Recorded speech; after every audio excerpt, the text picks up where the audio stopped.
and it is important one. This division it is known as angiosperms. Already angiosperms म्हणजे काय हे आपण शिकलो आहोत. Seeds they are closed, having covering on them, and seeds they are present in the fruits. So the division it is known as angiosperms. याच्यासाठी या डिव्हिजनचा अभ्यास करण्यासाठी पुन्हा आपल्याला एक ॲक्टिव्हिटी दिलेली आहे. This one, this activity, in this activity, if we perform this activity, then soak the seeds of corn, beans, groundnut, tamarind, then mango, wheat. हे आपल्या घरामध्ये अवेलेबल होणाऱ्या काही सीड्स आहेत. कॉर्न म्हणजे मका, बीन्स म्हणजे चवळी, मूग यासारखे जे सीड्स आहेत. ग्राउंडनट मीन्स शेंगदाणे, टॅमॅरिंड म्हणजे चिंच, व्हीट म्हणजे गहू, मँगो यांच्या सीड्स आपण मिळवायच्या आणि त्या पाण्यामध्ये 8 ते 10 तास भिजवायच्या आहेत. After they are soak, check each seed to see whether it divides into 2 equal halves or not and categorize them accordingly. Angiosperms मध्ये पुन्हा त्याचे वेगवेगळे ग्रुप्स आहेत आणि हे ग्रुप्स सीडच्या रचनेवर आधारित आहे, म्हणून तुम्हाला ही ॲक्टिव्हिटी दिलेली आहे. आपण वर ज्या सीड्स घेतल्या आहेत त्यांचे जर इक्वल 2 पार्ट्स होत असतील तर त्यांचा ग्रुप वेगळा आणि 2 इक्वल पार्ट होत नसतील तर अशा प्लांट्सचा ग्रुप वेगळा. या पद्धतीने अँजिओस्पर्म्सचं क्लासिफिकेशन आपल्याला करता येतं. Now what are angiosperms? We can define them. The flowers of these plants are their the flowers these plants bear are their reproductive organs. आपल्या आजूबाजूला जे काही सर्व फ्लावरिंग प्लांट्स आढळतात ते जवळपास सर्व या डिव्हिजनमध्ये येतात. अँजिओस्पर्म्समध्ये. अँजिओस्पर्म्स हे प्लांट्सची सर्वात मोठी डिव्हिजन आहे, म्हणून या प्लांट्समध्ये सर्व फुलं येणाऱ्या वनस्पतींचा समावेश केला जातो. It is a characteristic of these plants. Then next characteristic is flowers developed into fruits and seeds are formed within fruits. Flower पासून पुढे, flower it is a part of reproduction. Flower पासून पुढे फ्रूट तयार होतं आणि फ्रूटच्या आत seeds असतात. This is also one of the characteristic of angiosperms. Now next is thus these seeds are covered, hence they are called angiosperms. Angiosperms means plants which have covering on the seeds. That's why angios covers, sperm seeds. It is the meaning of angiosperms. This division it is further divided into 2 groups, and these 2 groups they are considered as subdivisions, and these divisions they are based on the characteristic of seeds. आपण याच्यासाठी activity घेतलेली आहे. ज्या प्लांटमध्ये सीडचे 2 भाग होतात अशा प्लांट्सचा एक ग्रुप आणि ज्या प्लांटमध्ये सीड्सचे 2 इक्वल पार्ट होत नाही अशा प्लांट्सचा एक ग्रुप. या पद्धतीने अँजिओस्पर्म्सचं क्लासिफिकेशन केलं जातं. The plants whose seeds can be divided into 2 equal halves, these plants they are known as dicotyledonous plants. The seed it is known as dicotyledon. हा शब्द नीट लक्षात घ्या. डिफरन्स हे अतिशय महत्त्वाचे असतात आणि डिफरन्ससाठी हा मुद्दा आहे. Seeds they have two cotyledons. Such plants they are known as dicotyledonous plants. And those whose seeds cannot be divided into equal parts, म्हणजे ज्या प्लांट्समध्ये सीडचे दोन इक्वल पार्ट्स होत नाही अशा प्लांट्सना म्हटलं जातं monocotyledonous plants. That means angiosperm it is divided into two groups according to structure of seed, that is dicotyledonous and monocotyledonous plants. These two groups have some basic differences according to their structure. For that purpose one table it is given which shows the difference between dicotyledons and monocotyledons. हे difference पाहिजे असतील तर आपण कुठलेही दोन plants निवडायचे, त्याच्यातलं एक डायकॉटिलेडॉन आणि दुसरं मोनोकॉटिलेडॉन असणं गरजेचं आहे. आणि पूर्ण स्ट्रक्चर असलेले म्हणजे रूट, स्टेम, लीव्स हे पूर्ण स्ट्रक्चर असलेले प्लांट्स जर आपण ऑब्झर्व केले दोघांचे तर यांच्यातले डिफरन्स आपल्याला सहज आपल्याला सांगता येतात.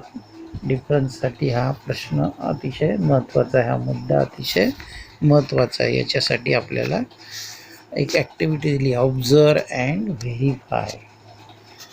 Observe and verify this activity.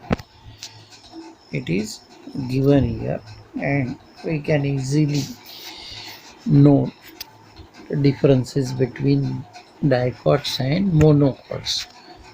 एकूण 5 मुद्द्यानुसार यांच्यामध्ये आपल्याला डिफरन्स करता येतात.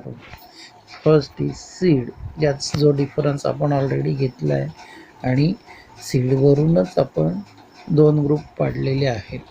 सीड डायकॉटिलेडॉनस प्लांट असेल तर सीडमध्ये निश्चितपणे 2 कॉटिलेडॉन्स असतील आणि जर सिंगल कॉटिलेडॉन असेल तर निश्चितपणे त्याचा समावेश मोनोकॉटिलेडॉनमध्ये केला जातो. म्हणून सीडनुसार डिफरन्सचा जो मुद्दा आहे तो या पद्धतीने असेल. Seed 2 cotyledons in dicot and single cotyledon in monocot.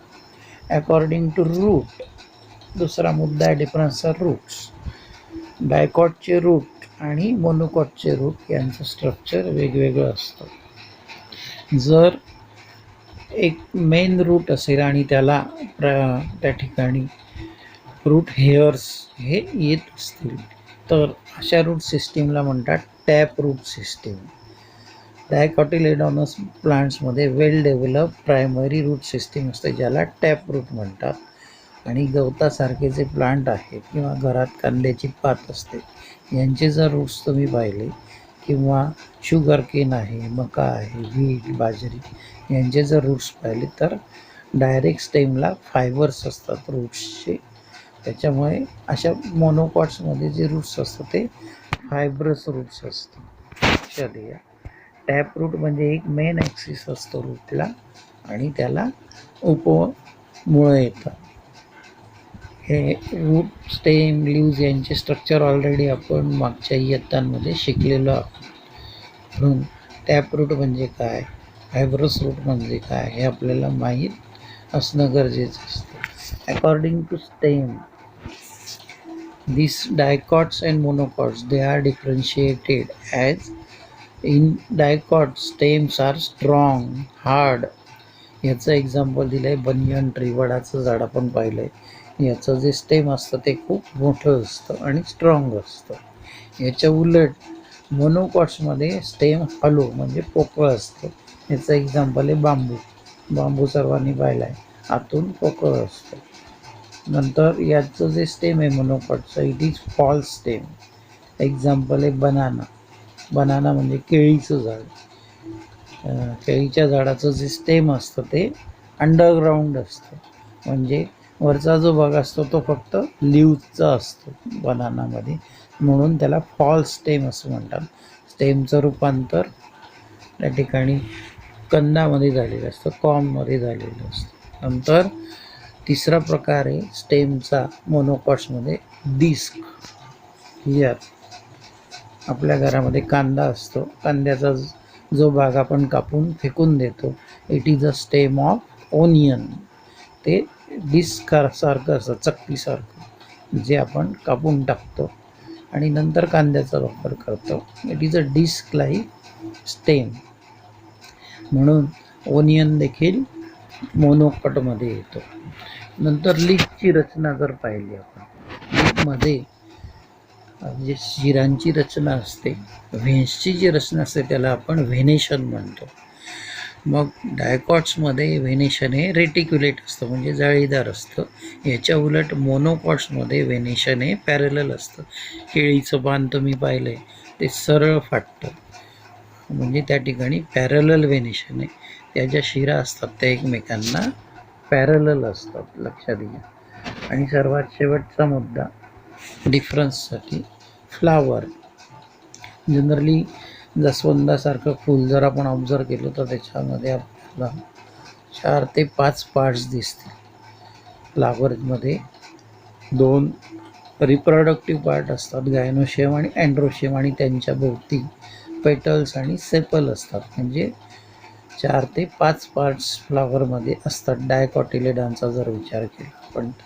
Flowers with 4 or 5 parts or in their multiples, that is tetramerous or pentamerous. Tetra means 4, penta means 5.